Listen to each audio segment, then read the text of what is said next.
এই শোনো না, আমাদের অন্ধবিশ্বাস চ্যানেলটি যারা এখনো সাবস্ক্রাইব করেননি প্লিজ সাবস্ক্রাইব করে দাও। আর অল্প কিছু সাবস্ক্রাইবার হলে 1,00,000 পরিবার হবে। সবাই প্লিজ সাবস্ক্রাইব এবং বেশি বেশি শেয়ার করে দাও প্লিজ। তুমি এত ভালো কেন নরিফুল? তুমি যে ভালো ছেলে তাই। নিদ্র হাসল, সাথে নরিও। দুজনের কাজকর্ম সৈকত সাহেব দরজায় দাঁড়িয়ে দেখছিল। কি মনে করে ফোঁস করে নিঃশ্বাস ফেলে নিজের রুমের দিকে অগ্রসর হলেন। কখনো তো দেখিনি কোনো মেয়ের ধারে কাছে, তো আজকে না অষ্টম আশ্চর্য হলো যে তুই ওই মেয়ের পাশে বসে ওই মেয়ের হয়ে কথা বলতে বসেছিলি। ইরাদের উত্তর নেই। সে এক মনে টিভিতে নিউজ দেখতে ব্যস্ত। গুরু গম্ভীর মুখশ্রী, বড্ড সিরিয়াস অভিব্যক্তি। ছেলের তরফ থেকে মৌসুমি পাত্তা না পেয়ে তেতে উঠলেন। কিছু জিজ্ঞেস করেছি ইরাদ, উত্তর দে, নয়তো টিভি বন্ধ করে দেব। কিসের উত্তর? ওই মেয়ের সাথে এত কি তোর, আগে থেকেই চিনিস নাকি? চিনলে তোমার কি? আমার উত্তর এটা নয়।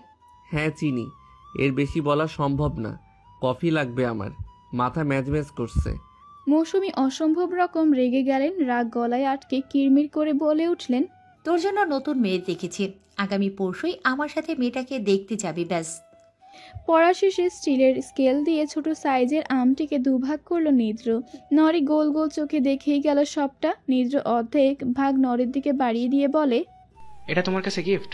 এই আমের জন্য আমি পায়ে ব্যথা পেয়েছিলাম। পেলে কোথায়? গুলতি মেরে আদায় করেছি। চুরি করে আম খেতে মজাই আলাদা। নরি হাসল। চোখের সামনে ভেসে ওঠেন সোনালি দিনগুলো। ছোটবেলায় সেও মাঝে মধ্যে ঢিল ছুঁড়ে আম চুরি করে খেত। আম চুরিতে মজাই আলাদা, সাথে লবণ মরিচ হলে তো কখনো কথাই নেই। নরি সৌজন্যতার সাথে আমের টুকরোটা নিজের হাতে তুলে নিল। নিদ্র এক গাল হাসি দিয়ে বলে, দাঁড়াও, আমি লবণের ব্যবস্থা করছি। মরিচের গুঁড়া আনো। ও হ্যাঁ, অপেক্ষা করো। নিদ্র যেতে নিলে নরি নিদ্রকে আটকায়। প্রয়োজন নেই, আমি গিয়ে আনছি, তুমি রেস্ট করো। নিদ্র বাধ্য ছেলের মতো বসে রইল। ফ্রিসাটা চট করে নিদ্রর কোলে গিয়ে উঠল। নরি ওদের রেখে বেরিয়ে এলো। কিচেনে যেতেই দেখল নূরজাহান তার বড় ছেলে তুষারের সাথে কথা বলতে ব্যস্ত। নরি তার পাশ কাটিয়ে লবণের বয়াম নিতে গেলে তুষার তাকে দেখে ফেলে। কিছু মুহূর্ত মুগ্ধ নয়নে চেয়ে হঠাৎ বলে ওঠে, ওটা নওরিন না? এই নওরিন, কি অবস্থা? পুরুষালী কণ্ঠস্বর শুনে নরি চমকে ঘাড় বাঁকিয়ে তাকালো। নূরজাহান হাসি হাসি মুখ করে ফোনের ক্যামেরা নরির দিকে ঘুরিয়ে যেতেই নরি অপ্রস্তুত ভঙ্গিতে মাথায় কাপড় দিল। নূরজাহান বেশ চমকে বলে, ওহ দুঃখিত, নাও তুষারের সাথে কথা বলো। নরি হ্যাঁ না কিছুই বলার সাহস পেল না। হালকা শুকনো ঢোক গিলল। নূরজাহান মোবাইল নরির হাতে ধরিয়ে দিয়ে চলে গেল। নরি তৎক্ষণাৎ ক্যামেরায় আঙুল দিয়ে বন্ধ করে রাখলো। অস্বস্তি তার ঘন ঘন নিঃশ্বাস পড়ছে। মোবাইলের স্ক্রিনে ফুটে আছে এক অচেনা পুরুষের প্রতিচ্ছবি। তার চাহনি বড্ড অস্বস্তিকর নরির জন্য। কোনো পুরুষের সাথে সে কমফোর্ট ফিল করে না। তুষার স্ক্রিনে তাকিয়ে বলে, নওরিন ঠিক আছো? ক্যামেরা বন্ধ করলে কেন? নরি আমতা আমতা করে সালাম দিল তুষারকে। তুষার এবার হাসলো। হাসি বজায় রেখে সালামের উত্তর দিয়ে বলল, কেমন আছো? ভালো, আপনি? ভালো। অন্ধকারে কেন? তোমায় দেখা যাচ্ছে না যে। নরি চুপ করে রইল। ফোনের ওপাশে উত্তরের অপেক্ষায় তুষার বসে রইল। নরি সারা শব্দ না পেয়ে তুষার কল কেটে দিয়ে আবার কল করলো। নরি কল রিসিভ করার সাহস পর্যন্ত পেল না।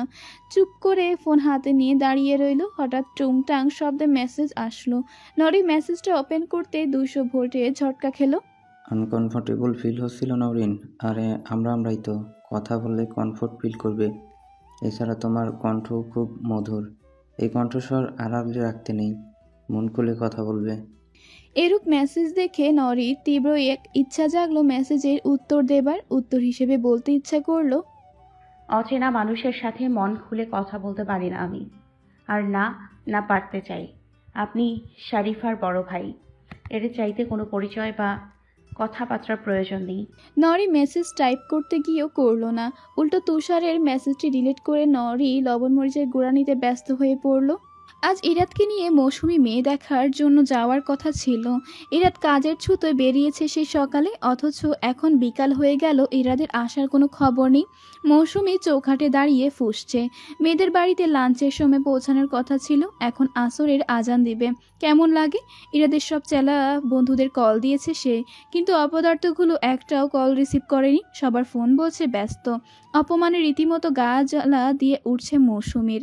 হৃদি করছে সর্বাঙ্গ। যত সব ব্যস্ততা আজকের দিনেই হলো। মৌসুমী শেষমেশ ক্লান্ত হয়ে ভেতরে ঢুকে গেল। মৌসুমী ভেতরে যেতেই নরি সিঁড়ি দিয়ে নেমে পড়ল। পাক্কা 5 মিনিট দাঁড়িয়েছিল সে, কারণ একটাই, মৌসুমী অর্থাৎ ইরাদের মা। মহিলার ব্যবহার এবং চাহনি বড্ড অস্বস্তিজনক। সেদিন যা নমুনা দেখেছে কাউকে বিশ্বাস নেই, তাই তো আড়লে দাঁড়িয়ে অপেক্ষা করতে হলো। নরি আর অপেক্ষা না করে দ্রুত ভঙ্গিতে সিঁড়ি দিয়ে বেয়ে নামতে লাগলো। বড় তাড়া তার। মৌসুমীর চোখের সামনে না পড়ার তাড়া, বলা তো যায় না আবার কখন বেরিয়ে আসে। প্রতিবারের মতো আজও রিক্সা দাঁড়িয়ে থাকতে দেখলো নরি সম্পূর্ণ উপেক্ষা করে অন্য রিক্সা নিয়ে চলে গেল। ভুলক্রমেও তার জন্য নির্ধারিত রিক্সায় উঠল না সে।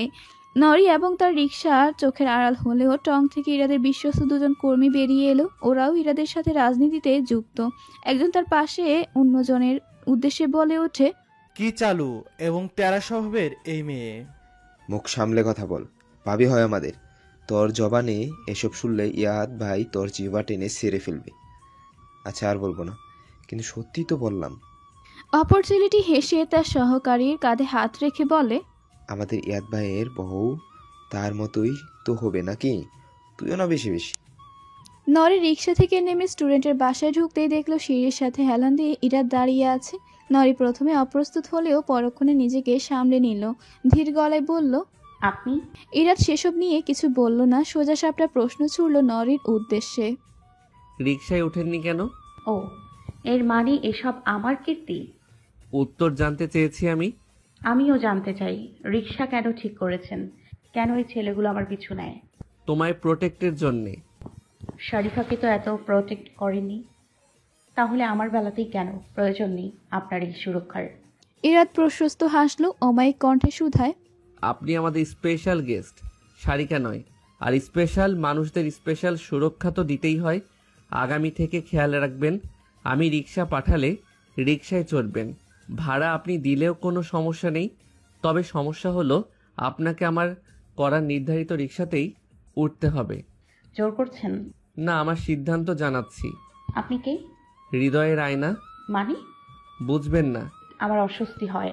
নতুন শহরে নিজের জন্যে এইটুকু ত্যাগ করলে কিছু হয় না। অস্বস্তি ত্যাগ করুন। আপনার কথা যদি না শুনি? এর উত্তর আমার কাছে নেই মৌরিফুল, তবে আমি এইটুকু বলতে পারি, আমি ভয়ানক রেগে যাব। আসছি। বলেই নরির পাশ কাটিয়ে চলে আসতে নিলেই ইরাত হঠাৎ থমকে দাঁড়ায়। নরির কানের কাছে মুখ নিয়ে বলে, অতিরিক্ত কথা বলা আমি পছন্দ করি না নৌরিফুল। আমার তো আপনার সেই শান্ত ভীত সুলভ স্বভাবটি চমৎকার পছন্দ। বলেই নরির মাথায় ফু দিয়ে ইরাত চলে গেল। নরি তো কতক্ষণ ওখানেই হাবলার মতো দাঁড়িয়ে রয়, শূন্য দৃষ্টিতে সামনের দিকে চেয়ে সবকিছু বোঝার চেষ্টা করলো। অতঃপর সম্পূর্ণ ঘটনা মস্তিষ্কে নাড়া দিতে নরি চমকে পিছে ফিরে তাকালো। ততক্ষণে ইরাত তার দৃষ্টি সীমানার বাইরে চলে গেছে। কিছুক্ষণ রাস্তার দিকে তাকাতেই হঠাৎ মনে পড়ল আজ তো ইরাদের মেয়ে দেখতে যাবার কথা। নূরজাহান আন্টি থেকে শুনেছে মৌসুমীর ইচ্ছের কথা। যদি তাই হয় তাহলে ইরাত তার সাথে কি করছে? অদ্ভুত ছেলে তো। রাত প্রায় 10টা বেজেছে, ইরাত এখনও বাড়ি ফেরেনি। লোকমুখে শোনা গেছে পাশের এলাকার গার্লস স্কুলের দিকে ছোটোখাটো ঝামেলা হয়েছে, মারামারি পর্যায়ের নয় অবশ্য, তাও হুলস্থুল লেগেছে। এই ঘটনা শুনেই মৌসুমী কেঁদে কেটে হয়রান। তার ভয়ে নিশ্চয়ই বড় কিছু ঘটেছে, এজন্যই তার ছেলে বাড়ি ফেরেনি। এসব হাঙ্গামায় নরি পড়তে পারল না। নিচ থেকে চাপা কান্নার সুর ভেসে আসছে। নরির পাশে নিদ্র নেই, নির্ঘাত দোতলাতেই গিয়েছে। নরি বিরক্ত না হলেও তার মাথা ব্যথা করছে। তার জানা নেই কেন এত শোরগোল, চাপা কান্নার স্বর কানে আসছে। জানার ক্ষীণ আকাঙ্ক্ষা জাগলেও তার নিজ দায়িত্বে মাটি চাপা দিল সে। রুম থেকে বের হতে দেখলো নিদ্র সদর দরজা দিয়ে বের হচ্ছে। নরি পিছু ডাকলো, নিদ্র থেমে পিছে ফিরে তাকালো। নরি এদিক ওদিক তাকিয়ে বলে, ফ্রিসা কই? আমার রুমে ঘুমাচ্ছে। নিচে কি হচ্ছে নিদ্র? এত শোরগোল কেন? বড় চাচি কাঁদছে, কোথায় নাকি নিদ্র ভাইয়া ঝামেলা করেছে, হয়তো ডিসুম ডিসুম হয়েছে। আচ্ছা তুমি থাকো, আমি দ্রুত গিয়ে দেখে আসি নিদ্র ভাইয়া এসেছে কিনা। বলেই নিদ্র চলে গেল। নরির আর ফ্রিসাকে দেখতে যেতে ইচ্ছে হলো না, ভীষণ খারাপও লাগলো তার। এত বড় দামড়া ছেলে কিনা মারামারি করে বেড়ায়, অথচ বাড়িতে দেখো মা কেঁদে অস্থির। কে বলে এসব রাজনীতি করতে? পরক্ষণে বিকালের ঘটনা মনে পড়তেই নরির সর্বাঙ্গ শীতল হয়ে গেল। সে সুস্থ সাবলীল থাকার পরেও কি করে ইরা তার কাছে আসলো? সে কেন ওইরকম একটা অবস্থায় নিজের হতবুদ্ধি হারিয়ে ফেলেছিল? নিজের প্রতি রাগ হতে শুরু করলো নরির এখন একটি শান্তির প্রয়োজন। শোরগোল নরির মাথা ব্যথা বাড়ছে বই কমছে না, কি তীব্র ব্যথা! নরি উপায়ন্তর না পেয়ে ছাদে যাবার সিদ্ধান্ত নিল। যদিও বা রাত বেড়েছে, কিন্তু বাইরের ব্যস্ততা এখনো কমেনি, তাই ভয় পাওয়ারও কারণ নেই। শারিফার কাছে শুনেছি ছাদে আলোর ব্যবস্থা রয়েছে, তাই নরি মাথায় চটজলদি ঘোমটা পরে ছাদে চলে যায়। যাওয়ার পূর্বে দরজা ভালোভাবে ভিড়িয়ে দিতে ভুলল না। হতেও পারে ফ্রিসা ফাঁক ফোকর পেলেই বেরিয়ে যাবে। ছাদের এক কোণে দাঁড়িয়ে ইরাত যেই সিগারেট জ্বালালো, অমনি তার পাশে থেকে কেউ একজন বলে ওঠে, মেলি কণ্ঠস্বরে শুনে ইরাত পাশ ফিরে তাকালো। নরি তার থেকে কিছুটা দূরত্বে দাঁড়িয়ে, চোখে মুখে একরাশ বিস্ময়। হয়তো প্রত্যাশা ছিল না ইরাদের অধর সিগারেটকে আগলে নিবে, তবে ইরাদের ভিন্ন রূপ দেখে নরি অসম্ভব চমকালো। ইরাত কয়েক সেকেন্ড নিবিড় দৃষ্টিতে নরির দিকে তাকিয়ে চোখ ফিরিয়ে নিল। নরি শুকনো ঢোক গিলল। ইরাদের চোখ মুখ রক্তিম বর্ণ ধারণ করেছে, অত্যন্ত রাগ যেন পুরো মুখশ্রী গ্রাস করে নিয়েছে। ইরাত দায়সারা ভাব নিয়ে শূন্যে ধোঁয়া উড়ালো। নরি দূরে সরে দাঁড়ালো। এ দৃশ্য তার জন্য ব্যথাতুর। ইরাদও কিরকম বেপরোয়া। পাশে একটি মেয়ে দাঁড়িয়ে, তাও সে কি না নির্বিকার ভঙ্গিতে স্মোক করছে। নরি নজর ঘুরিয়ে সামনে তাকালো। যথেষ্ট দূরেই আছে ইরাদের থেকে। পরিবেশ শান্ত, দমকা হাওয়ার শো শো শব্দ ব্যতীত কোনো শব্দ নেই। রাস্তা থেকে দু একটি রিকশার টিংটাং শব্দ আসছে, যা খুবই ঝাপসা। কি প্রগাঢ় নিস্তব্ধতা! ইরাদ না থাকলে হয়তো নরে কিছুটা ভয় পেত, কিন্তু ভয় তাকে ছুঁতে পারেনি এখনো। অসময়ে ছাদে কি করছেন? পুরুষালী ভরাট কণ্ঠস্বর শ্রবণ হতেই নরে ঘাড় বাঁকিয়ে তাকায়। উত্তর দিতে বাধ্য নই। আমি ভয়ঙ্কর রেগে আছি জানেন। নরি এক পলক ইরাদের মুখের দিকে তাকিয়ে দমে গেল। আর প্রত্যুত্তর করলো না সে। ইরাদও আর ঘাটল না নরিকে। আপনি স্মোক করেন? মাঝে মধ্যে। ইরাদের সোজা সাপটা স্বীকারোক্তি। একটা মেয়ে আপনার সামনে দাঁড়িয়ে আপনি তাও স্মোক করছেন? নতুন কিছু নয়। ইরাদের কণ্ঠস্বরে রাগ প্রকাশ পাচ্ছে। তার উপর বরাবরের মতোই বাঁকা জবাব। নরি ইরাদকে কিছু বলার সাহস পেল না। উচ্ছন্নে যাক, নরির কি? ইরাদ পুনরায় এক টান দিয়ে বলে, স্মোক স্বাস্থ্যের জন্য ক্ষতিকর জেনেও সকলে এটাতেই কেন অভ্যস্ত জানেন? এটা মন হালকা করে। টান দিলে মনে হয় ধোয়ার সাথে ধোঁয়াশাময় রাগ বেদনা সব বেরিয়ে যায়। আপনি তা বুঝবেন না। নরির কাছে ইরাদের লজিক পুরাই বিশ্রী লাগলো, যা সে মুখে প্রকাশ করলো না। যে জিনিস স্বাস্থ্যের জন্য ক্ষতিকর হতে পারে, সেটা কখনই মানসিক শান্তির পথ হতে পারে না। মানসিক শান্তির পথ জন্য আরো অগণিত পথ আছে। নরির নীরবতায় ইরাদ আবার বলল, তবে কেউ একজন বারণ করলে আমি কখনো এটা ছুব না। তাহলে বিয়ে করে ফেলুন। আপনার মা তো আপনাকে বিয়ে দেবার জন্য প্রস্তুত। রাগটা সবেমাত্র কমে এসেছিল ইরাদের। নরির এরূপ উক্তি আগুনে ঘি ঢালার মতোই লাগলো ইরাদের। কিংবা যার জন্য করেছে চুরি, সেই বলছে চোর, প্রবাদের মতো লাগলো। গরম চোখে তাকালো নরির দিকে। নরি তখন ফ্যাল করে তাকিয়েছিল ইরাদের পানে। আপনার মুখ থেকে সব শুনতে চাইছি না। কেন? ভুল বললাম? অনেকটাই। নরি পিট করে ইরাদের পানে তাকিয়ে বলে, আচ্ছা, কিন্তু আপনি বাসায় না গিয়ে ছাদে কি করছেন? আমি যতদূর জানি আপনি বাড়িতেই ছিলেন না। তাহলে কি করে সকলের চোখে ফাঁকি দিয়ে ছাদে আসলেন? বাসার অবস্থা সম্পর্কে অবগত আছি, এজন্যই পাশের ছাদ টপকে এই ছাদে এসেছি। নরি চোখ বড় বড় করে তাকালো ইরাদের পানে। কি ভয়ানক ছেলে রে বাবা! নরি নিজেকে সামলে পুনরায় বলল, জানেন আপনার মা কতটা কাঁদছে? জানি, এই জন্যই বাসায় যাচ্ছি না। আমাকে রেখে আরো কাঁদবে বিয়ের জন্যে। জোর জবরদস্তি তো আছেই। বিয়ে করতে কি সমস্যা আপনার? ইরাদ এবার নরির দিকে তাকালো, গভীর নজরে বলল, আপনার বোঝার বয়স হয়নি। বোঝার হলে এতদিনে বুঝে যেতেন। যেদিন বোঝার বয়স হবে সেদিন জানাবো। আমি যথেষ্ট বুঝি। একদমই না। নরি মুখ ফিরিয়ে নিল। আবারও নীরবতা ছেয়ে গেল ছাদটিতে। ইরাদ সিগারেট ফেলে দিয়েছে। রাগটা মূলত তার রাজনৈতিক সমস্যার কারণে। গার্লস স্কুলের সামনে বার করার অনুমতি ইরাদের কাছে না পেয়ে ইরাদের বিপক্ষে দলের থেকে অনুমতি পেয়ে গেছে। মূলত তারা কিছু টাকার বিনিময়ে নিজেদের বিবেক বুদ্ধি বিক্রি করে দিয়েছে। বিপক্ষ দলের সাথে এমনিতেই সবসময় ইরাদের দলে দ্বন্দ্ব লেগেই থাকে, সেখানে এরকম একটা অবস্থায় বড় রকম ঝামেলা ঘটবেই। ইরাদ মূলত সেসব ব্যাপারে রাগান্বিত, চিন্তিত। এমতো অবস্থায় নওরিকে তার একাকিত্বে কাছে পেয়ে কিছুটা শান্তি মিলল যেন, মস্তিষ্ক শান্ত হয়ে গেল যেন। ইরাদ বুঝলো এখনই সুযোগ নরি সম্পর্কে জানার, তাই ইরাদও সময় বিলম্ব না করে নরির দিকে প্রশ্ন ছুড়ল। বাড়িতে কে কে আছে? স্বচ্ছ সুন্দর বাতাসে নিঃশ্বাস নেওয়া নরি হঠাৎ এরূপ প্রশ্নে নড়ে চড়ে দাঁড়ালো। একরাশ বিষণ্ণতাও তাকে গ্রাস করলো। কি হলো, ঠিক আছেন? নওরি চাপা দীর্ঘশ্বাস ফেলে শুধায়। কেউ নেই আমার। সেটা কি করে সম্ভব? সেদিন বললেন মা নেই, আজ বলছেন কেউ নেই। নরি হাসল, তাচ্ছিলের হাসি। তারা নক্ষত্রে ভরপুর অম্বরে শূন্য দৃষ্টি মেলে মৃদু স্বরের আওড়ায়। যার জীবন থেকে মা চলে যায়, তার চারপাশের মানুষগুলোও তাকে ছেড়ে চলে যায়। মাহীন সন্তান থেকে যায় আজীবন শূন্য কলসের মতো। ইরাদ মুগ্ধ হয়ে তাকিয়ে রয় নরির দিকে। এলোমেলো হলেও কথাগুলো সুন্দর, তবে ব্যথাতুর। ইরাদ অনুভব করলো তার বক্ষস্থলের বাঁ পাশটি কেমন খালি হয়ে আসছে। তারা কোথায়? সব বলতে নেই। নরি আর এক মুহূর্ত ছাদে না দাঁড়িয়ে হনহন করে চলে যায়। ইরাদ তার যাওয়ার পানে তাকিয়ে বলে, সব না বললেও সব জেনে নেওয়াটা বেঠিক নয়। এর মাঝে হঠাৎ ইরাদের ফোনটা ভাইব্রেট করে ওঠে। ইরাদ ফোন বের করে দেখলো নিখিল ফোন করেছে। ইরাদের নাম্বার দুইটা, একটা পরিবার সহ সবাই জানে আর অপরটা ব্যক্তিগত, যেটা বাড়ির কেউই জানে না একমাত্র নিখিল বাদে। নিখিল সেই নাম্বারেই কল করেছে। ইরাদ এদিক ওদিক তাকিয়ে কল রিসিভ করলো। শালা কই তুই? অনেক তো পালিয়েছিলি, এখন তো দয়া করে বাড়ি ফির। তোর বাসা থেকে তো আমাকে কল দিতে দিতে পাগল করে দিচ্ছে। যাচ্ছি। এক সপ্তাহ কেটে গেল। নরি তার টিউশনি এবং অ্যাডমিশনের প্রিপারেশন নিয়ে মহাব্যস্ত, তবে মাঝে মধ্যে কিছু একটা ভুলে যাচ্ছে সে, যার ফলে তাকে হতাশা ঘিরে ধরে। কিন্তু সে হার মানেনি, চেষ্টায় নিজেকে ব্যস্ত রাখে। এছাড়া মাহির দেওয়া অনুপ্রেরণা তার দমে যাওয়া মনোবলকে ফিরিয়ে আনে, শক্ত করে। ইদানিং এ নিদ্রকে এক ধরনের খেলনা বা বন্দুক কিনে দিয়েছে ইরাদ, যেটা ট্রিগার চাপলেই এক ধরনের মিউজিক বেজে ওঠে। এটা নিয়ে নিদ্রার আনন্দ এর শেষ নেই। সারাদিন রাত ওইটা তার হাতেই থাকবে। রাতে ঘুমাতে গেলেও বালিশের পাশে রেখে ঘুমায়। এখন বাজছে সকাল 8টা। স্কুলের ইউনিফর্ম পরে পা টিপে টিপে শারিফার রুমে প্রবেশ করলো নিদ্র। হাতে তার সে বন্দুক। দুষ্ট বুদ্ধি তার মস্তিষ্কে কিলবিল করছে।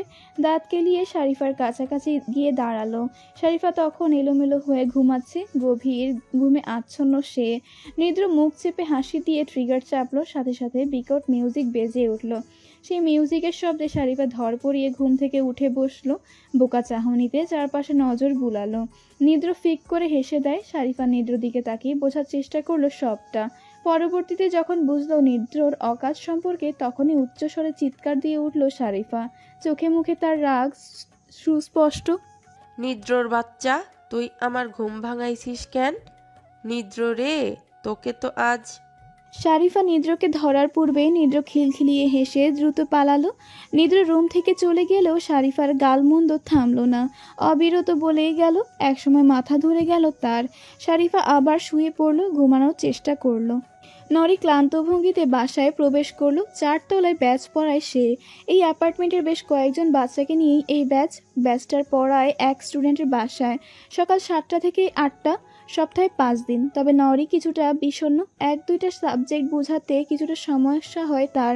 অ্যাডমিশন নিয়ে চিন্তায় তার চোখের নিচে কালি পড়েছে। পাবলিক ইউনিভার্সিটিতে পড়তে হলে তো তাকে ভালো একটা প্রিপারেশন নিতে হবে, কিন্তু এই পথে তাকে বারবার ধাক্কা খেতে হচ্ছে। বৈঠক ঘর অতিক্রম করতেই দেখলো হাতে গান নিয়ে নিদ্র মুখ টিপে হাসছে। নরি ক্লান্ত ভঙ্গিতে বলল, হাসছো কেন নিদ্র? সাবানাকে সাবান দিয়ে ডলেছি নরিফুল, এখন মনে হচ্ছে আকাশে উড়ছি আমি। নরি নিদ্রর কথা আগা মাথা কিছুই বুঝলো না, শুধু এইটুকু বুঝলো শাবানা হচ্ছে শারিফা। এটা নিদ্র দেওয়া নিকনেম। নরির চোখে ঘুম থাকায় নিদ্রকে আর কোনো প্রশ্ন করলো না। সোজা তার রুমে গিয়ে দরজা লাগিয়ে ফেললো। দরজা লাগানোর শব্দ কান খাড়া করে শুনতেই ফ্রিসা মাথা তুলে তাকালো। নরি ফ্রিসাকে শাসিয়ে শুধায়, বিরক্ত করবি না, আমার ঘুম প্রয়োজন। দুপুরে নওরির ফোনে কল আসলো। ঘুমটা কাঁচা হয়ে এলো ফোনের রিংটোনে। কপালে কয়েকটি ভাঁজ ফেলে পিট করে তাকালো। বালিশের কাছে ফোনটা হাতে নিল। নাম্বার সেভাবে নজরে এলো না। মাহি ভেবে নওরি কল রিসিভ করে ঘুমু ঘুমু কণ্ঠে বলে ওঠে, হ্যালো। এই অসময়ে আপনি ঘুমোচ্ছেন? খাওয়া দাওয়া নিশ্চয়ই স্বপ্নে করে নিয়েছেন। পুরুষালী কণ্ঠস্বর শুনে নওরির ঘুম উড়ে গেল। বদ্ধ চোখ জোড়া মেলে দিয়ে বলে, কে কে কে আপনি? ইরাত বলবো নাকি নিদ্র? নরি তড়িৎ উঠে বসে টেবিলে রাখা ছোট ঘড়িটিতে দৃষ্টি নিক্ষেপ করলো। 1:39 সময় দেখে নরির চোখ কোঠর থেকে বেরিয়ে আসার উপক্রম। অস্ফুট স্বরে আওড়ায়, সর্বনাশ। কিসের সর্বনাশ? নরির হুঁশ এলো। কান থেকে ফোন নামিয়ে দেখলো আননোন নাম্বার, ইরাদের নাম্বার। নরি ফোন কানে লাগিয়ে বলল, এ সময় কল দিলেন যে? খাওয়া দাওয়া করেছেন? আমার প্রশ্নের উত্তর এটা নয়। না খেয়ে আসলে আমিও আমার উত্তর দিব না। কল কাটছি, 10 মিনিট পর আবার কল দিব। তখনও যদি না খান তাহলে আপনার বাসায় আসতে বাধ্য হব। বলেই ওপাশ থেকে খট করে কল কাটার শব্দ হলো। নরি হ্যাবলার মতো ফোনের দিকে তাকিয়ে বলল, মহা ঝামেলা তো। বাসায় কেন আসবে? মারপিট করতে? ধুর, কি ভাবছি। এমতো অবস্থায় নরির পেট ক্ষুধায় মোচড় দিয়ে উঠল। অদ্ভুত শব্দও হলো পেটের ভেতর থেকে। নরি পেট চেপে বসে রইল হতভম্ব হয়ে। প্রচুর ক্ষুধা পেয়েছে বুঝতে পারলো, তাই দেরি না করে ফ্রেশ হতে চলে গেল। 10 মিনিট পরে ইরাদ কল দিলেও নরি ইরাদ এবং ফোনের কথা ভুলে গেল। সে আপাতত নূরজাহানের সাথে বসে টিভি দেখতে ব্যস্ত। ফোন তার রুমেই। মিনিটখানেক পর কলিং বেল বেজে ওঠে।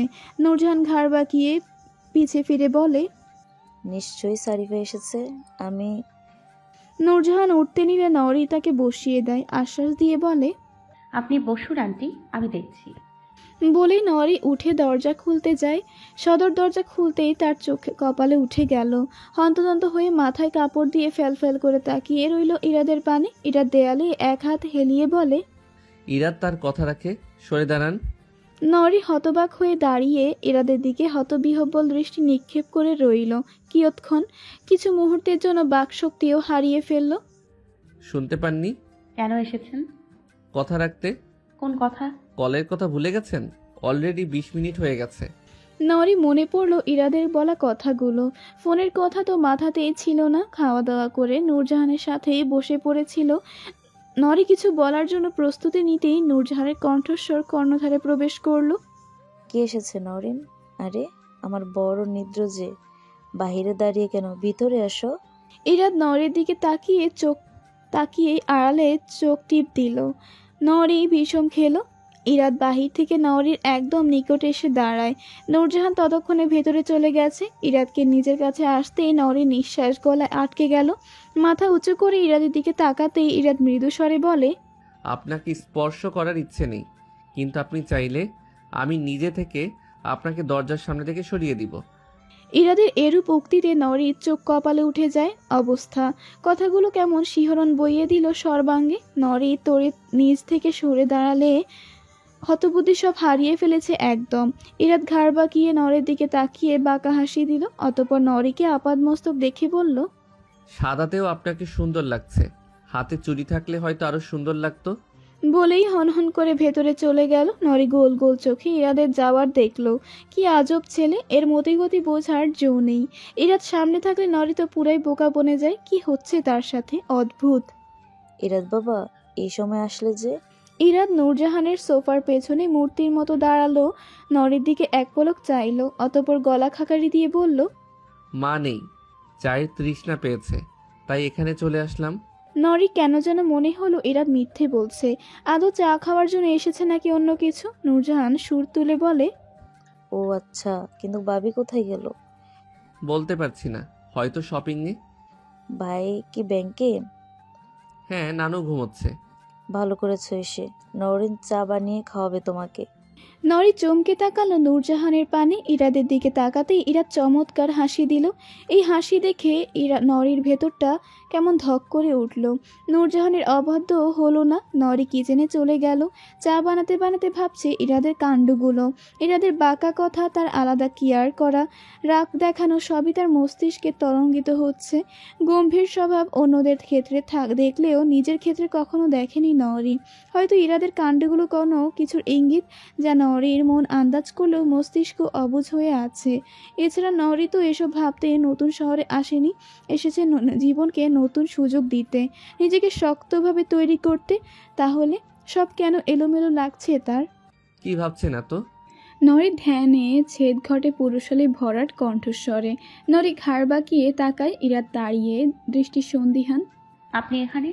চায়ের খোঁজ নিতে আসলাম, না জানি উল্টাপাল্টা কিছু মিশিয়ে দেন। মেশাবো কেন? আমিও তাই ভাবছি। আপনার থেকে এসব আশানুরূপ নয়, আপনি তো সরল মানুষ। নরি হাসল।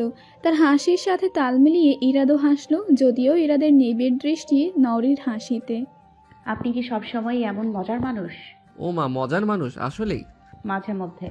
আমার স্বভাব রংধনুর মতো, কখনো হাসি, কখনো রাগি, কখনো আবার আপনার মতে মজার মানুষ। নরি পুনরায় হাসল। ইরাদ 2 ধাপ এগোলো। ইরাদের আগানো দেখে নরির হাসি উড়ে গেল, পিছিয়ে পেছনে সেলফের সাথে লেপটে গেল। ইরাদ সেলফে এক হাত রেখে নরির দিকে ঝুঁকে বলল, সত্যি বলবো? কি? কাঁপছেন কেন? সরুন। গরম লাগছে, পারবো না। বাই দ্য ওয়ে, সত্যিটা বলি, আমি আপনার উপরে রেগে আছি অল্প। এখন আপনার হাতের চা খেলে রাগ ঝরে যাবে। সেদিন তো আপনার স্টুপিড বিড়ালটার জন্য চা খেতে পারিনি, আজ খুব তৃপ্তি সহকারে খাবো। কোথা থেকে আবারও ইরাদের পায়ে সুরসুরি লাগলো, যাকে বলে মারাত্মক ধরনের সুরসুরি। ইরাদ ছিটকে দূরে সরে দাঁড়ালো। নরির পায়ের কাছে ফ্রিসা অবস্থান করছে। ইরাদের বুঝতে বাকি রইল না, ফ্রিসা সেদিনের মতোই তার পায়ে এসে বসেছে। বিরক্তিতে ইরাদের কপালে পড়েছে কত শত ভাঁজ। নরি পায়ের কাছে ফ্রিসাকে দেখে স্বস্তির নিঃশ্বাস ফেলল। আরেকটুর জন্য তো দম আটকে মারা পড়তো সে। ইরাদ বিরক্তি প্রকাশ করে বলল, ওকে, তবে আগেরবারের মতো আমার চা পান করায় যেন ব্যাঘাত না ঘটায়। আপনার বিড়ালকে সাবধান করে দিন। ফ্রিসা পিটপিট করে ইরাদের দিকে তাকালো। অতঃপর কয়েক ধাপ এগোতেই ইরাদ লম্বা লম্বা পা ফেলে বেরিয়ে যায় কিচেন থেকে। ফ্রিসা ইরাদের পেছন ছুটতে গেলে নরি ওকে কোলে তুলে নেয়। তাকে বিরক্ত করিস না, আমার সাথে থাক। এমন সময় নিদ্র এলো। নিদ্র এসে নরির কাছে ফ্রিসাকে চাইলো। ফ্রিসাকে আমায় দাও। কেন? নিদ্র ভাইয়া বলেছে। ভাইয়া একদিনও ফ্রিসারের জন্য চা খেতে পারেনি, আমায় দাও, আমি ওকে নিয়ে ছাদে যাব। ইরাদ বেশ তৃপ্তি নিয়ে চা পান করলো। আজ কোনো বাধা বিপত্তি নেই, কি মজা করেই না খেয়েছি। নরি দূরে দাঁড়িয়ে নীরবে শুনল শুধু। নূরজাহান ইরাদের সম্মুখে বসে। নরি শূন্য কাপটি টেবিলে রেখে বলে, যে জন্য এসেছি। শারিফা বলল নৌরি ফুলের পড়া বুঝতে সমস্যা হয়। নরি চমকে তাকালো ইরাদের পানে। শারিফা কি ইরাদের তার সমস্যার কথা বলে দিয়েছে? নূরজাহান অবাক হয়ে বলে, তাই নাকি? আমিও তো জানতাম না। নরিন, এটা কি সত্যি? নরি মাথা নিচু করে ফেলে, খুবই দীর্ঘ গলায় বলে, প্লিজ আন্টি। নূরজাহান কিছু বলার পূর্বেই ইরাদ বলে ওঠে, আজ থেকে আমি আপনাকে পড়াবো নৌরি। চাচি, তোমার বাসায় আসা যাওয়া বাড়লে তোমার কোনো সমস্যা হবে না তো? ইরাদের মুখে আপনি সম্বোধনটা নরির ভীষণ লজ্জাজনক লাগলো। কি ভাববে নূরজাহান তাকে? বেমানান এই সম্বোধন নরিকে যেন মাটির সাথে মিশিয়ে দিচ্ছে একদম। নূরজাহান বলে, কিসব বলছো তুমি বাবা? কিসের সমস্যা? আসো, এতে নরিন উপকারী হবে। অ্যাডমিশনের দিন যেন ঘনিয়ে এসেছে। ইরাদ নওরিকে বেশ ভালোভাবেই পড়িয়েছে। ইরাদ রাজনীতি ভালো জানলেও তার জ্ঞান ভাণ্ডারে দেখে নওরি ভীষণ মুগ্ধ। নূরজাহান আন্টির কাছে শুনেছে ছাত্র জীবনে ইরাদ ভীষণ ভালো ছাত্র ছিল, পড়াশুনোতেও তার অধিক ধ্যান ছিল। তাই তো সময় সাপেক্ষে বইয়ের সাথে বন্ধুত্ব করে উঠেছিল চরম গম্ভীর মানুষ। কথা কম বলাও তার স্বভাবের অন্যতম। তো নওরির সামনে কি করে যে তার স্বভাবটি ব্যতিক্রম ধারণ করে তা তার জানা নেই। ইরাদ রাজনীতি ভালোবাসত, এজন্যই একজন রাজনীতিবিদ হয়ে দেখিয়েছে। এই পজিশনের জন্য সে কয়েক বছরে পরিশ্রম ঢেলেছে। যেরূপ পড়াশোনা করেছে সেই পর্যায়ে চাকরি করতে গেলে আজ তার ভালো পজিশন হতো। কিন্তু ওই যে মন মস্তিষ্কে রাজনীতি ধারণ করেছে সে।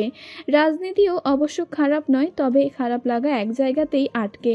মা মারামারি সংঘর্ষে মৌসুমীর তো এটা ভেবে প্রেশার বেড়ে যায় যে তার পড়ুয়া ছেলে এসবে কি করে জড়িয়ে গেল। নরি একবার জিজ্ঞেসও করেছিল। ইরাদ মুচকি হাসি দিয়ে বলেছিল, আমাদের দেশটায় আসল নেতার বড্ড অভাব। এ দেশের যা দুর্নীতি তাতে সব দেখেও না দেখার ভান ধরা আমার পক্ষে সম্ভব ছিল না। তাই আমি সিদ্ধান্ত নিয়েছি আমি নিজে একজন সৎ নেতা হয়ে দেখাবো, যার জবানের মতোই হবে তার কাজকর্ম। আবার আমি নিজেকে নিয়েও প্রশংসা করছি না, মানুষ মাত্রই ভুল, আমারও আছে, মহান নই আমি, তবে ভুলগুলো শুধরে নেবার চেষ্টা করি। ইরাদকে বুঝতে নরির জন্য একটা মাসই যথেষ্ট ছিল। ইরাদকে যত দেখেছে ততই মুগ্ধ হয়েছে। ঘর এবং বাহির কতটা নিখুঁতভাবে সামলায়, ক্লান্ত শব্দটা তার মধ্যে ধারণ করতে দেখেনি নরি। 1 সপ্তাহ পর অ্যাডমিশন।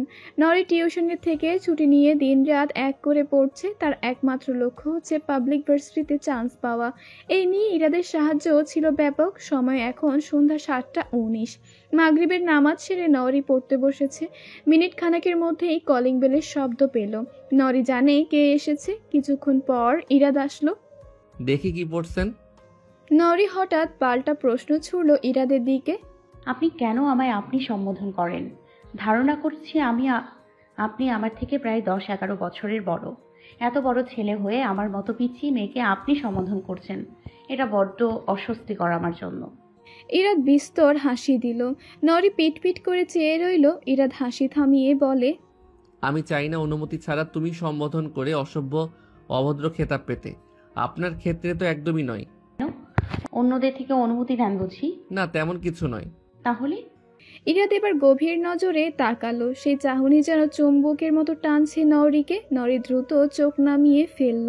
ইরাদ অধর বাঁকিয়ে হেসে বলে, সব ক্ষেত্রে অনুমতি নিতে হয় না, আবার হয়ও। অনুমতির জন্য আপনি না হয় হলেন স্পেশাল মানুষ, তাতে কি? তবে আপনার অনুমতি ছাড়া আমি তুমিতে আসতে পারবো না। আপনি আমার কোন কথার অনুমতি নেননি শুনি? সবই তো নিজ ইচ্ছেতেই করেন। বাক্য দুটি নরির খুব করে বলতে চাইলেও গলার স্বর তাকে প্রত্যাখ্যান করলো। নরি অস্বস্তিতে অধর ভিজিয়ে নিল। কম্পিত কণ্ঠে আওড়ায়, অনুমতি দিলাম। কিসের? বিয়ের? নরি চোখ বড় বড় করে তাকালো ইরাদের পানে। ইরাদ খিলখিলিয়ে হাসলো। হাসি থামিয়ে আবারও বলে, জাস্ট কিডিং। নরি মুখশ্রী গুছে জবাব দেয়, তুমি সম্বোধনের। দিনটা সোমবার, বিকাল 4:05। অ্যাডমিশনের আর মাত্র কিছুদিন বাকি। নার্ভাসনেস এবং পড়ার চাপে নরির বেহাল অবস্থা। পড়া জিনিসগুলো ভুলে যাচ্ছে। এই বিষয়টি বড্ড বিরক্তিকর। নরি ঠিক এই সময়টাতেই কেমিস্ট্রির এক জায়গায় আটকালো। মাথায় এলো আরও পড়া আছে। একটা বিষয় নিয়ে বসে থাকলে চলবে না। বিরক্তি ঠেলে নরি বই নিয়ে উঠে দাঁড়ায়। এরা নিশ্চয়ই এই সময় বাসায় আছে, তাকেই লাগবে এখন। নরি প্রথমে ইরাদকে কল দেয়, 1 বার 2 বার 3 বার, কিন্তু ইরাদ কল রিসিভ করেনি। নরি এবার আগে পিছে না ভেবে দ্রুত ছুটল ইরাদের বাসার উদ্দেশ্যে। বৈঠক ঘর অতিক্রম করতেই নূরজাহানের পিছু ডাক শ্রবণ হলো। তড়িৎ থমকে দাঁড়ায় নরি। নূরজাহান কিচেন থেকে এগিয়ে এসে বলে, কোথায় যাচ্ছ? জি আন্টি, পড়া বুঝছি না, তাই দোতলায় যাচ্ছি। ওহ, তাহলে তো বেশ ভালো। একটু দাঁড়াও, আমিও যাব আর আসবো।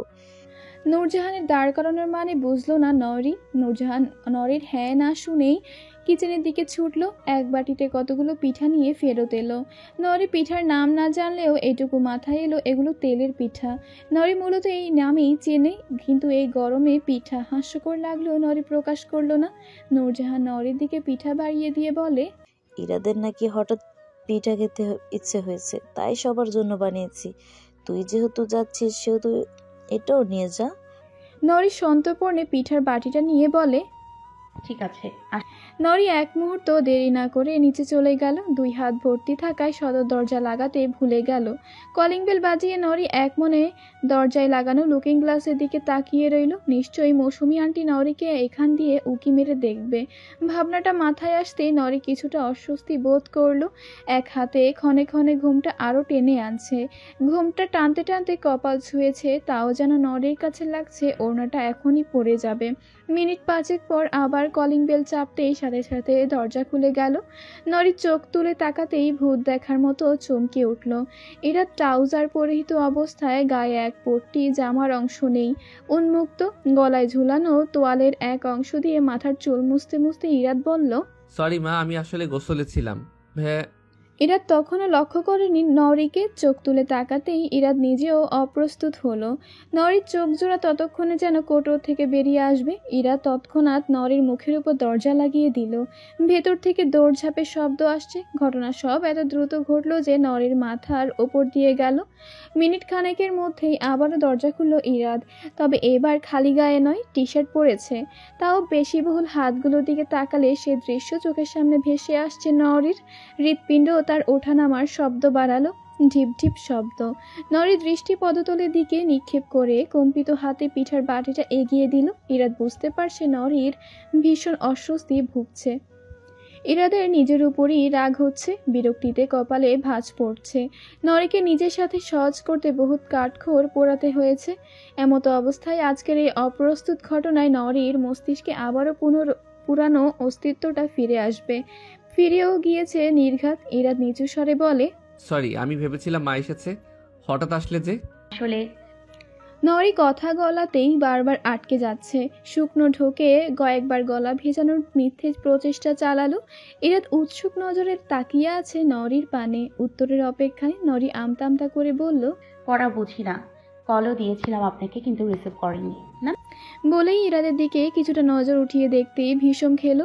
ইরাদের কপালে ভেজা চুলগুলো বিচরণ করছে। এক দুইবার চুল ছুঁয়ে সূক্ষ্ম পানির বিন্দু পড়ছে। নরির সঙ্গে সঙ্গে চোখ নামিয়ে ফেলে। ইরাদ বলে, ও আচ্ছা। ইরাদ হঠাৎ ভেতরে চলে গেল। নরি ভাবলো হয়তো এখানেই তাকে পড়াবে।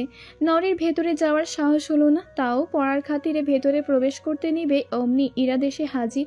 দরজা ধরে এমনভাবে দাঁড়ালো যেন নরি প্রবেশ করতে না পারে। এটা নরি সহজেই বুঝে ফেললো, সাথে পড়লো একরাশ লজ্জায়। কি বোকামি করতে নিয়েছিল সে, নিজেকেই গালমন্দ করলো। আর ইরাদেরই বা কি সমস্যা? ভদ্রতা বজায় রেখে ভেতরে আসার কথা একবারও তো বলল না, উল্টো ভেতরেও যেতে দিচ্ছে না। নরের ভাবনায় জোরালো ছেদ ঘটিয়ে ইরাদ বলে ওঠে, আমাকে অভদ্র ভেবো না, বাসায় কেউ নেই, তোমাকে নিয়ে ফাঁকা বাসায় থাকাটা দৃষ্টিকটু। নরির মনে পড়ল একটু আগে যখন ইরাদ দরজা খুলেছে তখন ভুলবশত মায়ের কথা বলছিল। এত সহজে মা থেকে ব্যাপারটি বেরিয়ে গেল। নরি নিজের হাতে নিজেই চিমটি কাটল। নরি যেন আপাদমস্তক বোকামির ভাণ্ডার। তবে এক মুহূর্তের জন্য ইরাদের প্রতি তার শ্রদ্ধাবোধ বাড়ল। নরি তরতর করে বলে ওঠে, না, ভাবিনি, আমি বুঝতে ভুল করেছি। রাগ করেছো? ইরাদের কণ্ঠস্বর কিছুটা করুণ শোনালো। নরি চোখ বড় বড় করে ফেলে। রাগ করব কেন? আপনি আসুন বাসায়, আমি যাচ্ছি। নরি সিঁড়ির দিকে চলে গেল। ইরাদ নরি যাওয়ার পানে তাকিয়ে মিনমিন করে বলে, যেদিন আমার বউ হবে সেদিন তুমি নির্দ্বিধায় আমার সাথে একা থাকতে পারবে নরিফুল। আমি চাই না আমার এই সতেজ ফুলের গায়ে কোনো রূপ দাগ লাগুক, তার স্নিগ্ধ সুগন্ধিময় পাপড়ি ঝরে পড়ুক। অন্তত এই ইরাদ ঝরতে দিবে না, সন্তপর্ণে আগলে নিবে। বলে ফোঁস করে নিঃশ্বাস ফেলল। সিঁড়ি দিয়ে কারো নামার শব্দ শুনে ইরাদ ভেতরে গিয়ে দরজা লাগিয়ে দিল। দরজা লাগিয়ে পেছনে ফিরতেই দেখলো ফ্রিসা আয়েশ করে বসে ইরাদের দিকে তাকিয়ে আছে। ক্ষণে ক্ষণে ল্যাজ নাড়াতেও ভুলছে না। ইরাদ ভ্রু কিঞ্চিত কুচকে বলে, ও হ্যালো, আপনার ম্যাডাম আমার কাছে নেই, এখানে কি চাই? ফ্রিসা কোনো প্রতিক্রিয়া দেখালো না। নিশ্চয়ই ইরাদের কথা বুঝতে পারেনি। সে আগের মতোই বসে আছে, এক প্রকার চোখ দিয়ে গিলছে। ইরাদ যেদিকে যাচ্ছে ফ্রিসা তার পিছু পিছু হাঁটছে। ইরাদ এবার মজা বিরক্ত। অলরেডি দুবার পুরো বাসার টহল দেওয়া শেষ, তাও এই বিল্লুরানি তার পিছুই ছাড়ছে না। ছায়ার মতো তার পিছে পড়ে আছে। একসময় হাঁপিয়ে গিয়ে ধপ করে সোফায় বসে পড়ল। ফ্রিসাও সময় বিলম্ব না করে এক লাফে ইরাদের কোলে গিয়ে বসলো। ইরাদের যেন নিজেকে সবচেয়ে অসহায় মনে হলো। ইচ্ছে করছে দুই চিমটিতে ধরে জানালা দিয়ে ফেলে দিতে, কিন্তু কিছু করার নেই। তার নরি ফুলের বিড়াল বলে কথা। ইরাদ একসময় বিরক্ত হয়ে চেঁচালো, এই তুই ছেলে নাকি মেয়ে? আমার পিছে লেগেছিস কেন? ফ্রিসা ঘাড় বাঁকিয়ে ইরাদের দিকে বিরক্তি মাখা মুখমণ্ডলের দিকে তাকালো। ইরাদের আরো কাছে ঘেঁষে আহ্লাদি মাথা ঘষতে ঘষতে বলল, মিউ মিউ আমার সাথে চলবে না, সর, নিজের পথে যা। এটা তো সেদিনও বুঝিয়ে দিয়েছিলাম, এত দ্রুত ভুলে গেলে? নরি ইতস্তত সহিত বলে, নার্ভাসনেসে ভুলে যাচ্ছি। ইরাদ নীরবে শুনল, পড়া আবার বোঝালো। পরে কি ভেবে পকেট থেকে চুইংগাম বের করে নরির দিকে এগিয়ে দিল। নরি একবার চুইংগাম তো একবার ইরাদের দিকে তাকাচ্ছে। এটা কেন? অফকোর্স, খাওয়ার জন্যে। হঠাৎ? ইরাদ চুইংগামের প্যাকেট খুলতে খুলতে বলল, নার্ভাস হলে মস্তিষ্ক কাজ করা বন্ধ করে দেয়, এজন্য অনেক সময় জানা কথা বা পড়াগুলো ভুলে যাওয়ার সম্ভাবনা থাকে। এজন্য মুখে চুইংগাম রাখো, চিবুলে তোমার মস্তিষ্ক নার্ভাসনেস বুঝতে পারবে না। নাও খাও। নরি প্রথমে জড়তা হচ্ছিল নিতে, নাকচ করলেও পরবর্তীতে ইরাদ জোর করে চুইংগাম মুখে দিয়ে দেয়। অতঃপর বলে, চিবাও, আর দ্বিতীয়বার পড়ায় মনোযোগ দাও। আমার বাইরে যেতে হবে, কাজ আছে। রাজনীতিতে কি শুধু মারপিটেই হয়? উঠে দাঁড়ানো ইরাদ নরির এহেম প্রশ্নে থমকে যায়। পর মুহূর্তে হেসে বলে, জি না, মানুষদের সুবিধা অসুবিধা দেখা আমাদের কাজ, অন্যায় হলে প্রতিরোধ করা। এছাড়া কাগজপত্রের কিছু কাজও আছে যা তুমি বুঝবে না। আপাতত পড়ায় মনোযোগ দাও। ইরাদ চলে গেল। নরি ইরাদের যাওয়ার পানে তাকিয়ে হাসলো। আজকাল কেন যেন ইরাদকে তার ভীষণ ভালো লাগে। ইরাদের সাথে সময় কাটালে যেন পুরনো ক্ষতগুলো হারিয়ে যায়। কেন হয় নরি জানে না, অদ্ভুত অনুভূতি হয় তার থেকে সব থেকে বড় কথা, ইরাদের দেওয়া অতিরিক্ত সম্মানে নরি মুগ্ধের উপর পর্যায়ে যদি কিছু থাকে তাহলে সেটা। নরি হাসি থামিয়ে পড়ায় মনোযোগ দিল। ইরাদ সদর দরজা খুলতে গেলে তার মন তেমন খচখচ করে উঠল। ভ্রু কুচকে পিছে তাকালো। যা ভেবেছিল তাই, এই বিড়াল এই জন্মেও তার পিছু ছাড়বে না। ইরাদ জোরে চেঁচিয়ে শারিফাকে ডাকলো। শারিফা হন্তদন্ত হয়ে ভেতর থেকে বেরিয়ে এসে উদ্বিগ্ন গলায় বলল, কি হয়েছে ভাইয়া? এই স্টুপিড বিড়ালকে সরা আমার থেকে। এটা আজ নওরির পিছু পিছু আমার বাসা পর্যন্ত চলে গেছে, আর এখন আমার সাথেই যাবার প্ল্যান করছে। চেঁচামেচি শুনে নূরজাহানও আসলো। ইরাদের মুখে ফ্রিসাকে নিয়ে অভিযোগ শুনে মুখ টিপে হাসলো। শারিফা গোমরা মুখও ফ্রিসাকে কোলে নিয়ে বলে, তুমি যাও, ফ্রিসা আর যাবে না। ইরাদ ফ্রিসার দিকে এক পলক গরম চোখে তাকিয়ে বেরিয়ে গেল। দীর্ঘ 1 মাস লাগিয়ে বিভিন্ন পাবলিক ভার্সিটিতে অ্যাডমিশন টেস্ট দিল নরিকে নিয়ে দৌড়াদৌড়ি করেছে সৈকত সাহেব এবং ইরাদ। তবে সৈকত সাহেব বেশি সময় দিয়েছে। তিনি এ নিয়ে ভীষণ ক্ষুব্ধ, কিন্তু স্ত্রীর অসংখ্য অনুরোধে তিনি আর না করতে পারেননি। কিন্তু এই গরমে এত মানুষের ভিড় ঠেলে চলাচল তার জন্য বড্ড কষ্টসাধ্য ব্যাপার। সৈকত সাহেব মুখে কিছু না বলেও তার চেহারা ভঙ্গি স্পষ্ট জানান দিচ্ছে যে তিনি কতটা বিরক্ত। নরি বুঝেও একদম চুপ থাকে, মন প্রাণ দিয়ে দোয়া করে যেন সৈকত সাহেবের কষ্ট বিফলে না যায়। মানুষটা আসলেই খেটেছে নরির জন্য। নরি যেন একটা পাবলিক ভার্সিটিতে চান্স পেয়ে যায়। পরীক্ষা শেষে বের হবার পর সৈকত সাহেবের কল আসলো। সৈকত সাহেব কানে ফোন দিয়ে কথা বলে নেয়, অতঃপর কল কেটে বলে, আমার অফিস আছে, যেতে হবে। নরি চোখ বড় বড় করে সৈকত সাহেবের দিকে তাকিয়ে বলে, আমি কি তাহলে একা যাব? আমি বেপরোয়া নই যে তোমায় একা ছাড়বো। ইরাদ আসবে নিতে, তুমি গেটের কাছে অপেক্ষা করো। আর এই নাও তোমার ফোন। বলেই সৈকত সাহেব নরির ফোনটা দিয়ে চলে যায়। নরি গেটের কাছে নীরবে দাঁড়িয়ে রয়। চারপাশে মেলা মানুষের ভিড়ে নিজেকে বড়ই একা লাগছে নরির। তবে নরি পর্যবেক্ষণ করে দেখছে ভিড়ের মাঝে থাকা কিছু মানুষদের। বেশিরভাগ ছাত্রছাত্রীরা তাদের বাবা মায়ের সাথে এসেছে। তাদের মুহূর্ত প্রাণ ভরে দেখছে নরি। এর মাঝে বক্ষস্থলে শূন্য অনুভূত হলো। খা খা করে উঠল অন্তঃস্থল। কেন তার মা নেই, বাবা কেন থেকেও নেই? আজ বড্ড মনে পড়ছে তাদের। মনে পড়ছে সেই দিনের কথা, যেদিন নওরির বাবা নিজে রাফিয়াকে নিয়ে ভার্সিটিতে ভর্তি করাতে নিয়ে গেছিল। কি হাসি খুশি ছিল তার বাবা। আজও চোখের সামনে ভাসছে সেই দিনটি। রাফিয়া নওরির বাবা, সে কি হাসাহাসি। বুক চিরে দীর্ঘ নিঃশ্বাস বেরিয়ে আসতে চাইল যেন। নরি বাদ সাধল না, সন্তর্পণে চাপা দীর্ঘশ্বাসটি মুক্ত করল। এসবে নানা স্মৃতিচারণ করার মুহূর্তেই পিছন থেকে হ্যাঁচকা টান অনুভব করল। নরি বাস্তবে ফিরে ঘাড় ঘুরিয়ে তাকালো পেছনে তাকাতেই সে চিরচেনা পারফিউম নাকে এসে বেঁধল। অপ্রস্তুত দৃষ্টি নিক্ষেপ করল নওরি। তার সম্মুখে দাঁড়িয়েছে ইরাদ, বরাবরের মতোই। তার মুখে মাস্ক এবং চোখে কালো সানগ্লাস। এই রূপেও ইরাদকে চিনতে অসুবিধে হয় না নওরির। নওরি বলে, এসেছেন? পরীক্ষা ভালো হয়েছে? হ্যাঁ। তাহলে চলো, ভিড়ে থাকার দরকার নেই, রোদের যা উত্তাপ। নরি হ্যাঁ না কিছু বলল না। ইরাদ নরির হাত ছাড়ল না, বরং নরির হাত নিজের মুঠোয় নিয়ে সাবধানে চলাচল করতে থাকে। ইরাদের ভাবভঙ্গি এমন, হাত ছাড়লেই নরি ছোট বাচ্চার মতো ভিড়ের মাঝে হারিয়ে যাবে। নরি আনমনেই হাসলো। এই ছোট ছোট যত্নগুলো খুবই প্রশান্তিময়, একরাশ ভালো লাগার। ইরাদ উবার নিয়ে এসেছে। এখান থেকে তাদের বাসা মিনিমাম 2 ঘন্টার পথ। জ্যামেরও কোনো নিশ্চয়তা নেই, তার উপর যা গরম।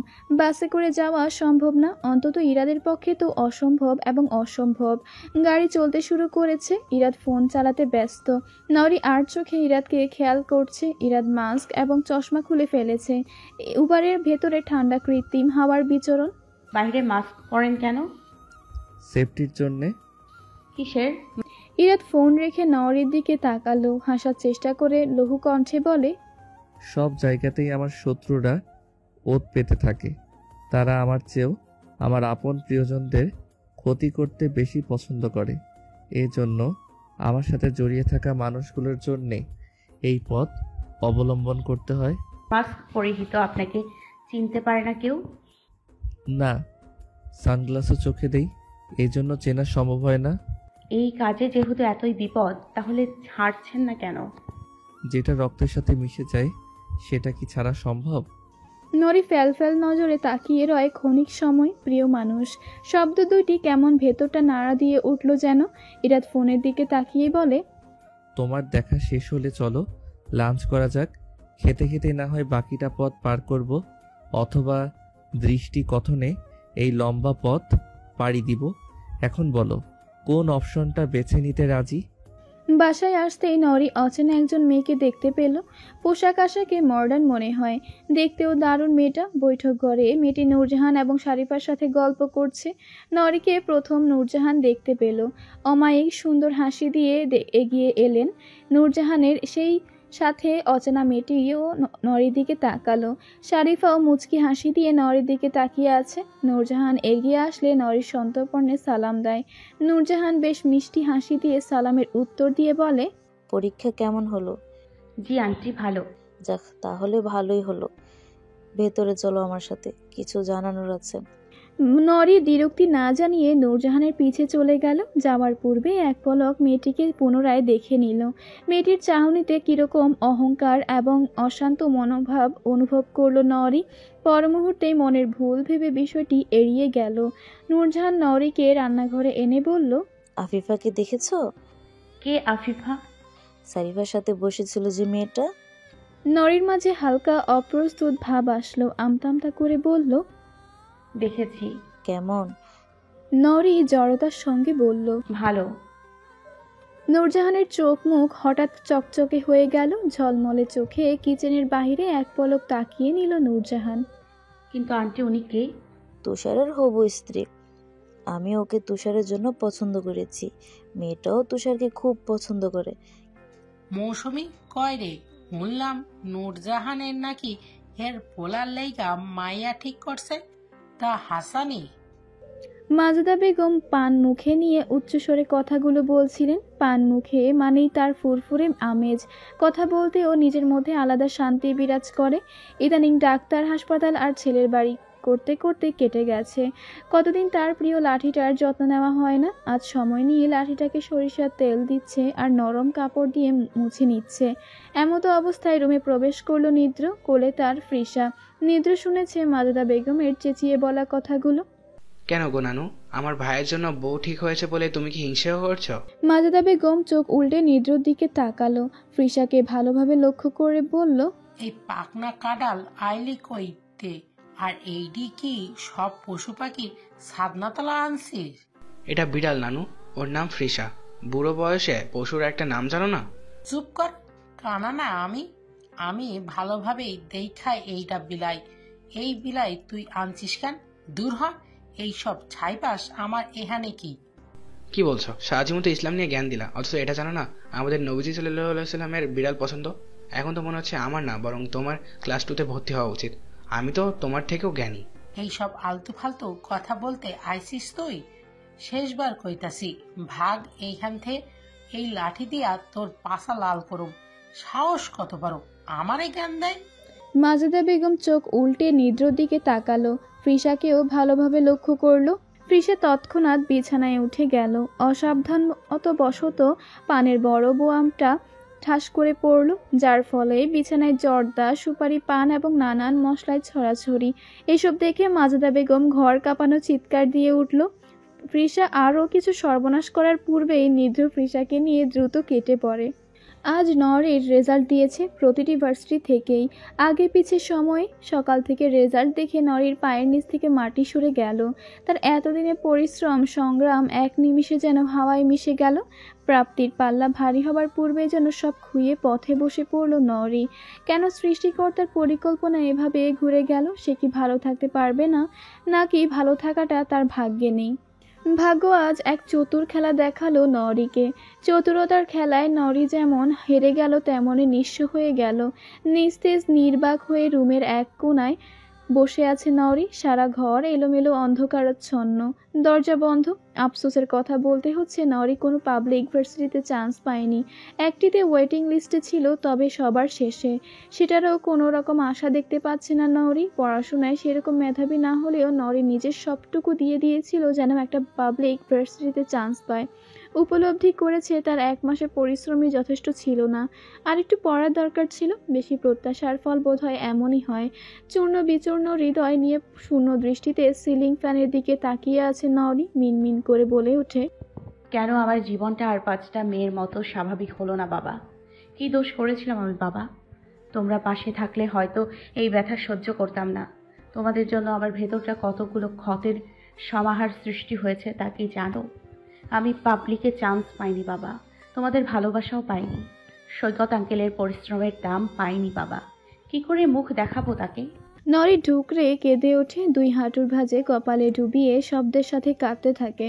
আরেকবার প্রমাণিত হলো পারিবারিক মর্মতা ছাড়া একজন সন্তান কতটা অসহায় হতে পারে। কেন সময় নরির অনুকূলে এলো না? নরি যখন কাঁদতে ব্যস্ত তখন ফ্রিসা বারান্দার রেলিংয়ে ঝুলে আছে। ছাড়লেই ধপ করে ইরাদের বারান্দায় গিয়ে পড়বে। হলো তাই, ধপ করে গিয়ে পড়েছে ইরাদের ডিভানে। পাশাপাশি 2টো ডিভান ছিল সিঙ্গেল। ডিভানের সামনেই বেতের টি টেবিল। ফ্রিসা মাথা তুলে এদিক ওদিক তাকিয়ে পর্যবেক্ষণ করলো। চাহনি গোল গোল লাফ দিয়ে ডিভান থেকে নেমে পড়ে পুরো ছাদের ন্যায় বারান্দায় লাফিয়ে বেড়ালো। নানান গাছের টবে ভরপুর ছাদটি। একটা চড়ুই পাখিকে দেখতেই তার পিছে সারা বারান্দায় ঘুরে বেড়ালো। আজ যেন তার আনন্দের শেষ নেই। ওদিকে নরি কেঁদে বেড়াচ্ছে আর এদিকে ফ্রিসা উড়ে বেড়াচ্ছে। নরিকে কল করতে করতে ইরাদ নিজের রুমে ঢুকলো। পরিহিত ঘরমাক্ত শার্ট দেহ থেকে মুক্ত করে টি শার্ট গায়ে জড়িয়ে নিল ইরাদ। চিন্তায় কপালে 2-3টে ভাঁজ পড়েছে। নরির ফোন কেন বন্ধ বলছে? আজ তো রেজাল্ট দেবার কথা। হঠাৎ কিছু ভাঙার শব্দ শুনতে পেল ইরাদ। শব্দটা বারান্দা থেকেই এসেছে, কিন্তু ভাঙা শব্দের ঘটনাটা কি? কৌতূহল হয়ে ইরাদ সেদিকে এগোলো। বারান্দায় গিয়ে মাথায় আকাশ ভেঙে পড়লো। তার 2টা ফুলের টব ভেঙে পড়ে আছে। কে ভাঙলো এগুলো? এদিকে তো কেউ আসে না। তাহলে কার এত দুঃসাহস? ইরাদ আরও এগিয়ে চারিপাশে সতর্ক দৃষ্টি নিক্ষেপ করলো।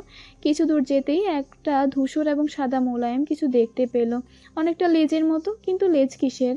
ইরাদের ভ্রু কুঁচকে এলো। হুট করে লেজটি নড়ে চড়ে উঠল। ইরাদ না দাঁড়িয়ে সেদিকেই পা বাড়ালো। কাছাকাছি আসতেই টবের পেছন থেকে ফ্রিসা বেরিয়ে এলো। ফ্রিসাকে দেখে ইরাদের মাথা ফেটে যাবার উপক্রম। সে তার প্রিয় বারান্দায় কাউকে প্রবেশ করতে দেয়নি, সেখানে কিনা এই বিড়াল এসে তার 2টা টব ভেঙে দিল। মহা বজ্জাত বিড়াল তো, কিন্তু এই বিড়াল আসলো কোথা থেকে? ইরাদ খপ করে ফ্রিসাকে ধরে ফেললো এবং উপরে তুলে নিল। ফ্রিসা পিটপিট করে ইরাদের দিকে তাকালো। ইরাদ হেসে বলে, এবার কই পালাবি তুই? তোকে তো আমি এখন বারান্দা দিয়ে ছুঁড়ে ফেলে দিব। আমার বারান্দায় এসে আমারই 2টো প্রিয় ফুলের টব ভেঙেছিস, এত সাহস? হঠাৎ ফ্রিসার ঘন পশমযুক্ত লেজটি ইরাদের নাকে লাগিয়ে লাগলো। ইরাদ ফট করে ফ্রিসাকে ছেড়ে দিয়ে হাঁচি দিয়ে উঠল, পরপর 4 বার। হাঁচিগুলো মারাত্মক। এমতো অবস্থায় নিদ্র আসলো ইরাদের বাগানে। ফ্রিসা দ্রুত নিদ্রর কাছে ছুটে গেল। ইরাদ ততক্ষণে পকেট থেকে টিস্যু প্যাকেট বের করে একটি টিস্যু দিয়ে নাক মুছলো। আবার আসলো হাঁচি। নিদ্র হাঁপাতে হাঁপাতে বলে, নিদ্র ভাইয়া জলদি উপরে আসো, নরিফুল দরজা খুলছে না। মা শাবানা অনেকে ডেকেছে নরিফুলকে, কিন্তু নরিফুল কোনো সাড়া দেয়নি। দ্রুত এসো ভাইয়া, আমার খুব ভয় করছে। সন্ধ্যা হয়েছে আরও কিছুক্ষণ আগে। আসমান থেকে আলোর আবছা দেখা মিলিয়েও গেয়েছে। চারপাশে কৃত্রিম আলোয় শহর এবং শহরের প্রতিটি অলিগলি আলোকিত। ইরাদ মই নিয়ে নরির বারান্দায় উঠছে। অলরেডি আধ ঘন্টার মতো নরিকে ডেকে এসেছে ইরাদ, কিন্তু নরি দরজা খুলেনি, সারা শব্দ করেনি। তাই বাধ্য হয়ে এই পথ অবলম্বন। খুব সাবধানে বারান্দায় উঠে গেল ইরাদ। নরির রুম এখনো অন্ধকারাচ্ছন্ন। নরে নির্জীব হয়ে বসে আছে। বারান্দার দরজা দিয়ে এক ফালি আবছা আলো অন্ধকার রুমে প্রবেশ করছে, তবে আলোতে তীব্রতা নেই, ঝাপসা। দরজাটা একটু আগেই হালকা ফাঁক করে এসেছে সে। ফ্রিসা বারান্দাতেই, তাই ফ্রিসা যেন রুমে আসতে পারে এজন্য দরজা খুলেছে। নয়তো বিকালে ফ্রিসাকে বারান্দায় রেখে দরজা ভেজানোই ছিল। কিন্তু নরে কি আর জানে তার বিড়াল রানী কি কাণ্ড ঘটিয়েছে। হঠাৎ বারান্দায় শব্দ হতে নরে নাক টেনে চোখ মুছল। অতঃপর উঠে দাঁড়িয়ে বারান্দা দিকে যেতে যেতে বলে, ফ্রিসা, ক্ষুধা পেয়েছে তোর?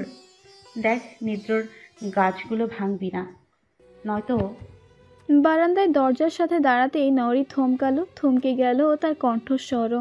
ইরাদকে দেখে প্রথমে তার বিশ্বাস হচ্ছিল না, কিন্তু যখন দেখলো ইরাদ তার দিকে এগিয়ে আসছে তখন দ্রুত দরজা লাগাবে এমন সময় ইরাদ শক্ত করে দরজা ধরে দাঁড়িয়ে পড়ে।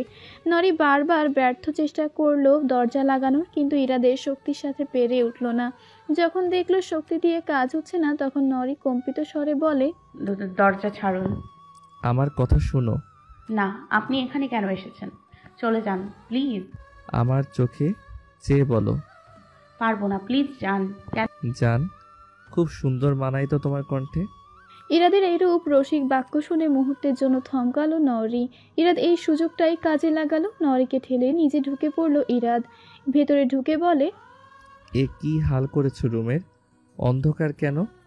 ইরাদ কথা বলতে বলতে পকেট থেকে ফোন বের করে ফ্ল্যাশ জ্বালালো, অতঃপর সুইচ বোর্ডের কাছে গিয়ে লাইট জ্বালালো। নরি ভেতরে এসে বলল, কেন এসেছেন আপনি? মাথা ব্যথা, তোমার নরম হাতে মাথা ম্যাসাজ করাতে এসেছি। চা হলেও আপত্তি নেই। মজা নিচ্ছেন? মজা নেবার মতো সময় হলো।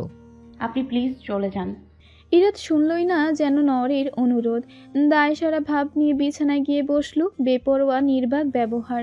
নরি চুপ থেকে দাঁড়িয়ে রইল। ইরাদ পুরো ঘরে চোখ বুলিয়ে বলে, পাবলিক ভার্সিটিতে চান্স না পাওয়া মানে কি হেরে যাওয়া? নরিফুল। নরি থমকায়, ফ্যাল ফ্যাল করে তাকিয়ে রয় ইরাদের পানে। ইরাদ আবার টের পায়নি তো সবকিছু। সে কি জেনে গেছে নরের পারিবারিক অবস্থা? না, সেটা কি করে সম্ভব? নরি হয়তো বেশি ভাবছে। ভাবনাটি মাথা থেকে ঝেড়ে ফেলল নরি। ইরাদ নীরবে চেয়ে আছে শুকনো মুখখানার পানে। নরি পদতলে নজর আটকে বলল, প্রাইভেটে অনেক খরচ, আমার এত খরচ বহনের সামর্থ্য নেই। তোমাকে কে বলেছে প্রাইভেটে শুধু টাকাওয়ালারাই পড়তে পারবে? অসংখ্য ছেলে মেয়ে প্রাইভেটে পড়ছে। আর পাবলিক ভার্সিটি হচ্ছে মেধার খেলা, ওখানে হার জিত হবেই স্বাভাবিক। এ বলে নিজেকে তুচ্ছ তাচ্ছিল্য করে রুমের এক কোণে পড়ে থাকবে? তুমিই বলো, সময় থেমে থাকবে তোমার জন্যে? সে প্রবাহমান চলবেই, তেমনি তোমার জীবনও থেমে থাকবে না।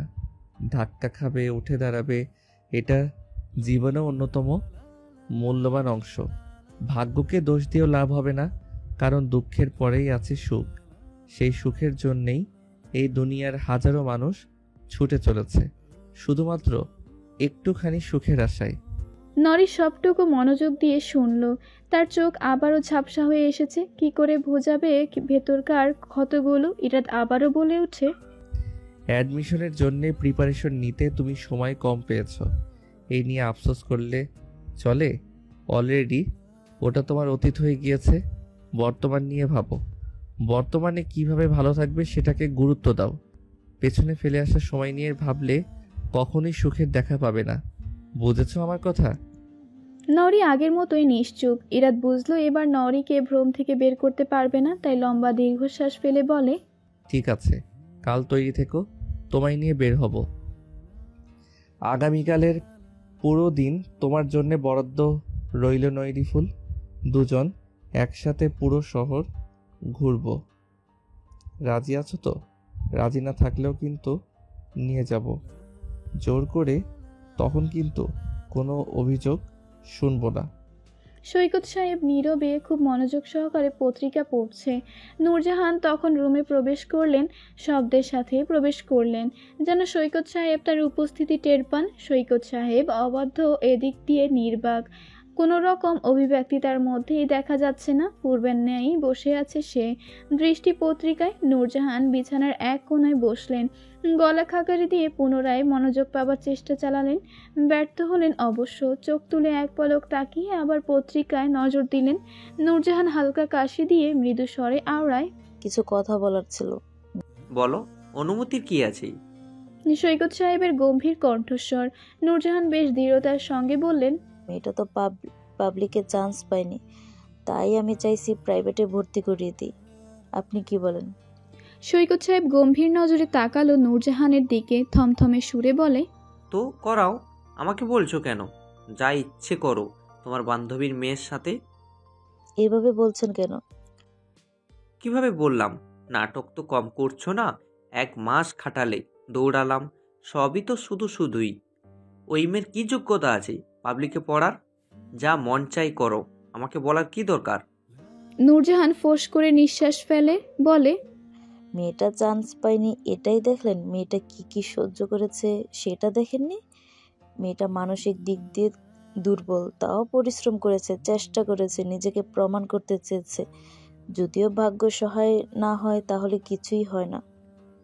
এসব আজে বাজে কথা না বলে মূল কথায় আসো। কি বলতে চাও জলদি বলো, আর বিদায় হও। সৈকত সাহেবের কণ্ঠে একরাশ তিক্ততা, বিরক্তি। বলতে চাই এটাই, মেয়েটাকে প্রাইভেটে ভর্তি করার দায়িত্ব আমরা নিয়েছি, সেহেতু টাকার ব্যাপারটা আমরাই দেখব। ঠেকা পড়েছে আমার? পরের মেয়ের জন্য আমি আমার এতগুলো টাকা জলাঞ্জলি দিব? মাথা টাথা খারাপ হয়ে গেছে নাকি? কোন কান পড়া দিল তোমায় এই মেয়ে?